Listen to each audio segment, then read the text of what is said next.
자, 그러면 우리 이제 본격적으로 한번 교재를 쭉 한번 리뷰를 해보겠습니다. 자, 1장입니다. 그죠? 컴퓨터와 반가워 챕터인데 이 장에 나와 있는 대부분의 내용들은 이전 영상에서 대부분 설명한 내용입니다.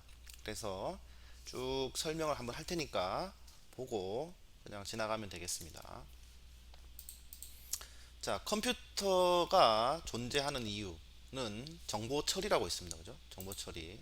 정보 처리를 이 교재에서는 어떻게 생각할까 이렇게 표현을 했습니다.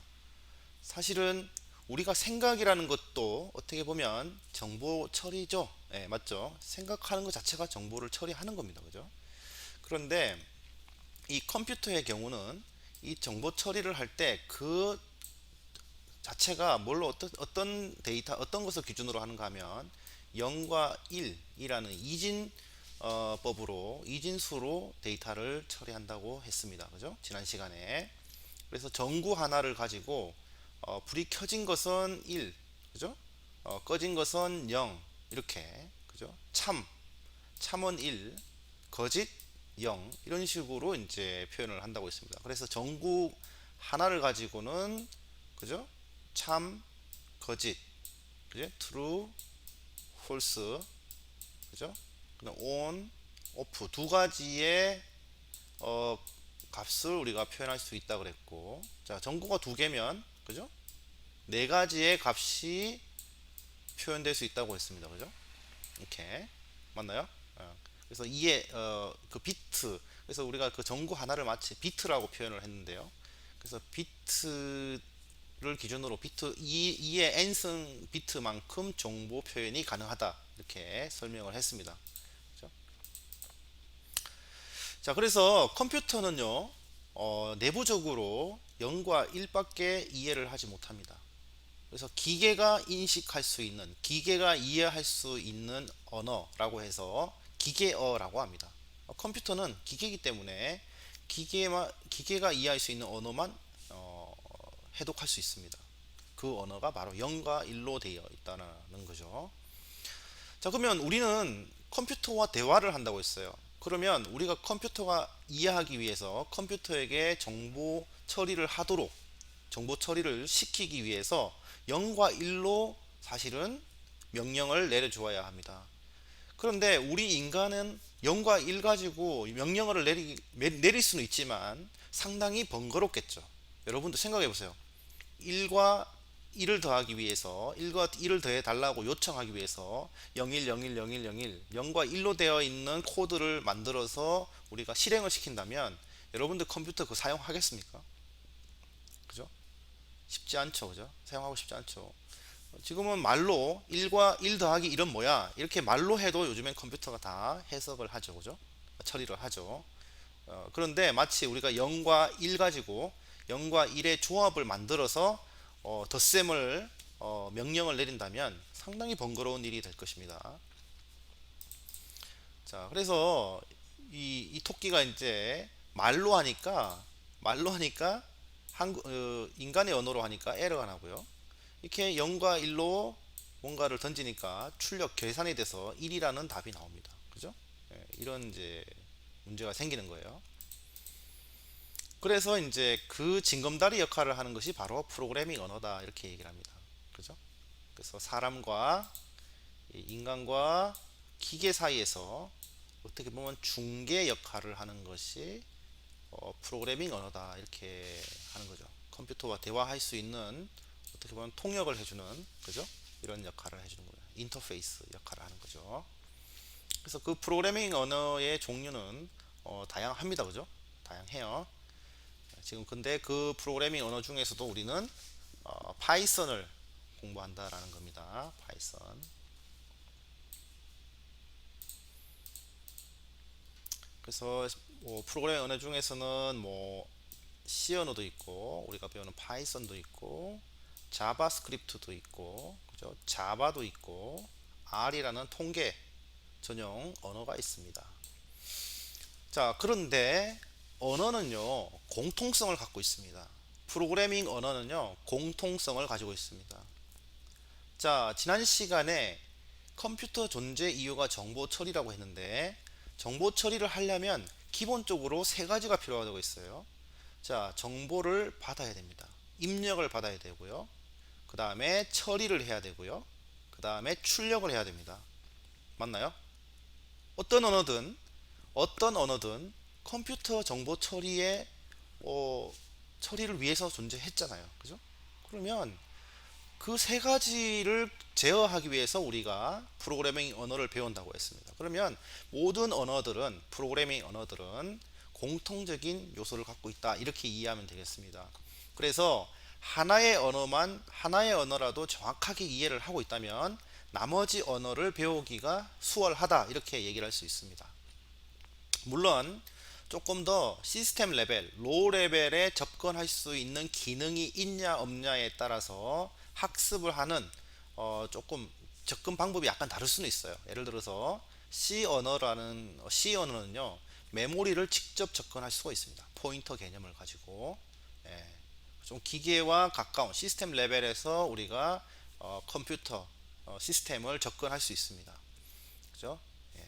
하지만 모든 80%, 70%, 80% 이상의 기능, 언어의 기능은 우리가 유사하다. 이렇게 이해를 해주기 바랍니다.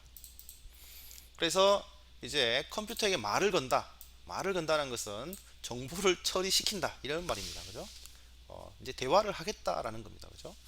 그래서 대화를 하기 위해서는 우리가 프로그래밍 언어를 가지고 코드를 작성해야 됩니다. 그죠? 코드를 작성해야 됩니다. 코드를 작성해서 컴퓨터에게 말을 거는 거죠. 그래서 그 그 명령을 내리는 것을 코드라고 하고 우리가 코드를 작성하는 행위를 코딩이라고 얘기를 했습니다. 맞죠? 이해되죠? 자, 그래서 우리 지난 영상에서 고수준의 언어다라는 것은 뭐예요? 자, 사람이 이해할 수 있는 언어다라는 거예요. 그죠?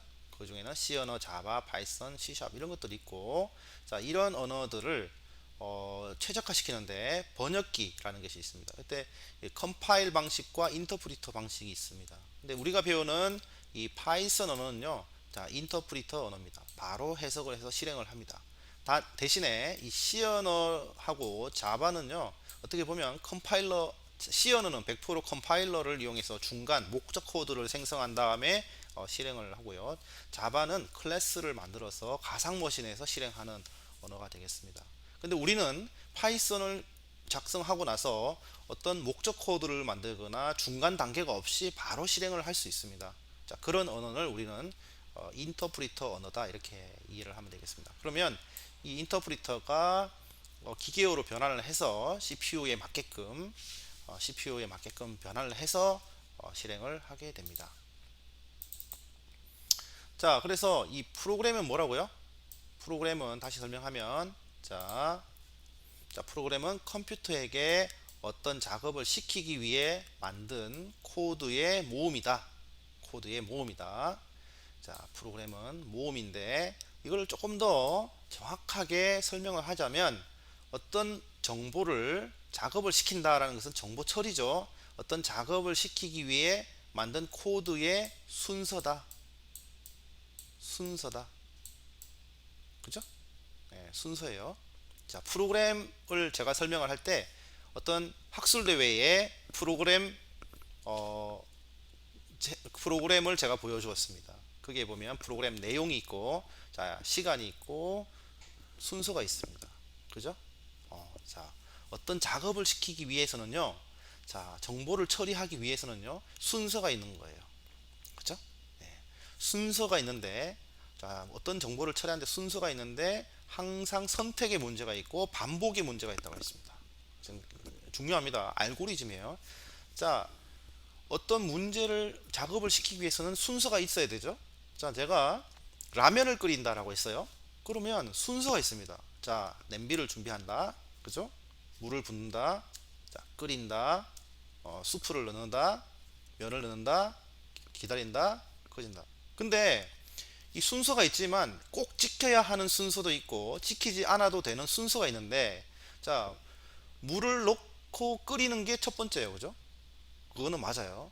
근데 어떤 사람은 면을 먼저 넣고 끓이고 어떤 사람은 수프를 먼저 넣는단 말이죠. 이런 거는 순서가 변경 가능하죠. 맞나요? 이런 순서가 있다. 그 다음에 조건이 있다. 그죠? 선택의 문제가 있다. 계란을 넣냐 안 넣냐, 그거는 선택의 문제죠. 그죠? 자, 이런 것들이 이제 코드 프로그램이라는 겁니다. 프로그램 안에는 자, 순서가 있고요. 순서가 존재하고요. 그 다음에 선택의 문제가 있고 반복의 문제가 있다. 그런 겁니다. 자, 여기서는 추상적으로 얘기를 했는데, 그죠? 이런 프로그램인데 이 프로그램을 작성하기 위해서는 내부적으로 그러한 논리적인 흐름이 있다라는 것을 이해해 주기 바랍니다. 왜냐하면 우리는 프로그램으로 뭘 할 수 있냐를 배우는 게 아니고 프로그램 자체를 배우잖아요. 그래서 프로그램에 대한 내부적인 설명을 자꾸 반복하고 있습니다. 여러분도 결국 제가 얘기하는 것들이 코드에 그대로 반영이 됩니다. 자, 프로그래밍이라는 것은 뭐라고요? 자, 프로그램을 만들기 위한 모든 과정, 행위, 그죠? 그 행위 자체를 프로그래밍이라고 합니다. 그죠? 자, 내가 컴퓨터한테 안녕이라고 출력을 해달라라고 명령을 내리는 겁니다. 그죠? 여기서 그래서 자, 출력을 내리되 이것은 화면에다가 출력을 해달라라는 명령어입니다. 자, 지난 시간에 화면, 컴퓨터 화면, 콘솔이라고 표현을 하기도 하죠. 이 화면에다가 출력을 해달라고 명령을 내립니다. 그 화면은 바로 표준 출력이 되겠습니다. 그죠? 명령을 내린 거예요. 봅시다. 그 다음에 이제 주석이라는 게 있습니다. 자, 주석은 뭔가 하면 프로그램의 실행과 상관없이 그 프로그램의 이해를 돕기 위한 목적으로 사용되는 설명이다, 이렇게 얘기합니다. 결국 이거는 주석이라는 것은 자, 사람을 위한, 개발자를 위한 거죠. 그죠? 컴퓨터는 이 주석에 관심이 없어요. 자, 이것은 뭐라고요? 화면에다가 프린트 인쇄한다 그러는데 뭐 프린트, 화면 출력 예제죠. 출력, 그죠? 출력 예제다. 이런 식으로 이거는 이 컴퓨터가 인식하는 것이 아니고 자, 사람이 이 코드에 대한 설명을 써놓기 위해서 이렇게 하는 겁니다. 이런 것들을 우리는 주석이라고 하죠. 이렇게 자, 주석은 이 샵을 이용합니다. 샵을 이용합니다. 자, 샵을 이용해서 주석을 달고요. 자, 주석의 위치는 뭐 코드의 상단이 될 수도 있고요. 그 코드의 단일 한 줄짜리 코드에 대한 설명은 이 상단에도 될 수 있고, 그 다음에 코드가 끝난 자리, 코드의 제일 끝 부분에 이렇게 위치할 수도 있습니다. 이 파이썬은 뒤에 이 세미콜론이 없습니다. 그죠? 예, 그냥 끝입니다. 이걸로. 자, 근데 우리가 주석을 넣을 때 한 줄짜리 코드도 주석도 있지만 여러 줄 주석을 넣을 필요도 있습니다. 그래서 자, 주석은 이렇게 여러 줄 주석은 큰 따옴표 3개를 찍어서 주석을 포함할 수도 있고요. 싱글 코테이션 가지고, 그죠? 작은 따옴표를 가지고 이렇게 주석을 여러 줄 주석을 작성할 수도 있고요. 단일 라인 주석을 이렇게 샵을 붙여서 줄마다 이렇게 붙여서 주석을 표현할 수도 있습니다. 자, 주석이라는 것은 뭐라고요? 결국 개발하는 사람이 내가 작성한 코드에 대한 설명을 넣는 것이다. 자, 그러면 주석을 넣으면 왜 좋을까요? 자, 내가 작성할 때 여러 가지 고민을 해서 작성을 합니다. 그래서 되게 어려운 절차를 거쳐서 순서를 거쳐서 정보를 처리해서 결과를 만들어내는데 그 당시는 그 코드를 이해할 수 있어요. 인간의 언어가 아니지만 그걸 결국 자기가 만들어낸 아이디어이기 때문에 정보 처리의 순서에 대해서 자기가 그 당시는 알 수 있는데 한 달이 지나고 두 달이 지나고 세 달이 지나고 네 달이 지나면 제가 본인이 만든 코드지만 프로그램이지만 코드를 보는 순간 이해가 안 됩니다. 안 돼요. 내가 이 코드를 작성했음에도 불구하고 이게 무슨 절차를 가지고 왜 이거를 쓰는지에 대한 이해가 안 됩니다. 어떤 기능을 하는지도 조차도 몰라요. 설명이 안 돼요. 더 중요한 거는요, 우리가 프로그램을 만들었으면 내가 만드는 걸로 끝나지 않습니다. 맞나요? 내가 만든 코드를 남에게 남들이 고칠 수 있도록 해야 내가 만든 프로그램이 계속 발전합니다. 그죠? 근데 이러한 설명이 없으면 다른 사람이 코드를 열었을 때 건들지를 못합니다. 이 사람이 어떤 생각으로 이 기능이 뭔지 모르고 이게 뭔지도 모르면 수정을 할 수가 없잖아요. 그러면 여러분들의 코드는 사라집니다. 예, 여러분들만 보게 되는 거예요. 그리고 결국은 재사용할 수 없는 문제가 생깁니다. 그래서 이 코드를 작성할 때는 어떤 주석을 잘 쓴다, 이렇게 이해를 하면 되겠습니다. 자, 쉽죠? 네. 자, 이번 영상은 이걸로 마치겠습니다.